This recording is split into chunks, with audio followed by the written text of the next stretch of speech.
Hey guys, Jason at Hard Money Bankers, and I want to go over the importance and fully understanding why you want to be the lender in the hard money lending transaction and not just a broker. We've done some other videos related to raising capital, so we can reference those. But for the purpose of this video, I really want to emphasize the importance of being the lender and not just the broker. If you have some opportunities and you're having a hard time finding the cash for them here and there and you got to broker it out to a lender, that's fine. But there's so many benefits of being the lender. Obviously, you're controlling the transaction. You can make the rules. You can determine what works and what doesn't work. But on this video, we're going to talk about the economics of it. So many people think that the hard money lenders, the private lenders, they're making their money just on the points. And the points are important, obviously. Depending on what market you're in, if you're charging 3 or 4 or 5 points, sometimes even higher than that, that's great. Don't get me wrong. You do a $100,000 loan and you make $3,000, $4,000, $5,000, that's great. But over time, the real money is made on the arbitrage of the servicing money that you're making on the note rate of the loan. So let's say you're lending the money out at 13% and then you give the private investor 9%, you're making that 4% arbitrage. Over time, as your portfolio grows, that gets bigger and bigger and bigger and bigger.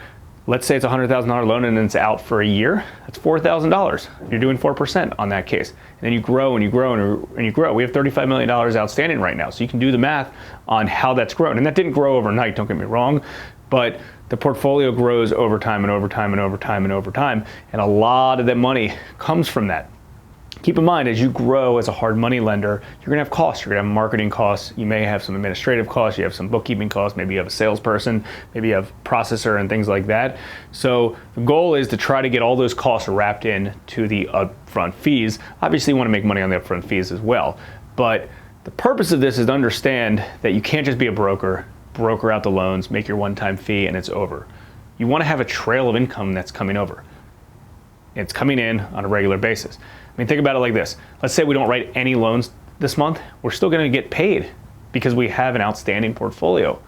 Every time a check comes in from a borrower, we get our servicing fee on that. Now, yes, there's servicing responsibilities as the servicer, as the lender, related to making sure the loan is performing, making sure payments are being made on time, going after defaults, making sure taxes and insurance and all of those things are up to speed.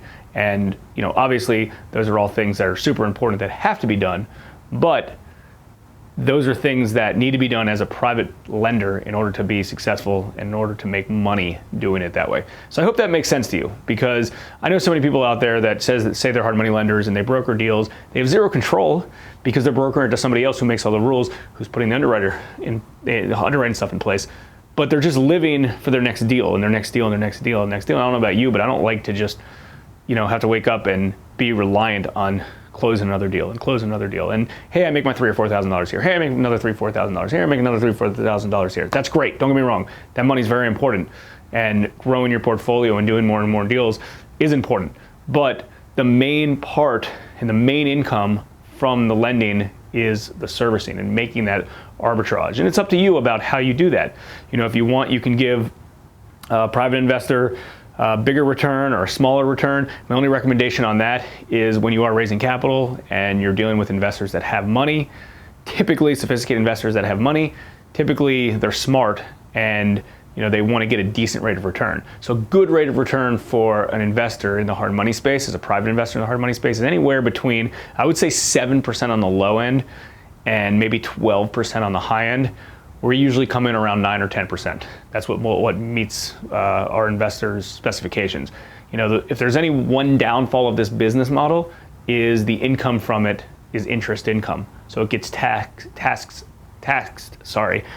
as ordinary income, short-term capital gain income, right? So it's taxed at a high tax bracket. So any private investor of ours who, and most of them have a good bit of money, they probably are at like a 50% tax rate. So they don't typically want a 6% return because there's some risk in these things, and then their net return, obviously after taxes, is 3%. So that's why the 9 or 10% makes a little bit more sense for them. Hopefully you found this helpful.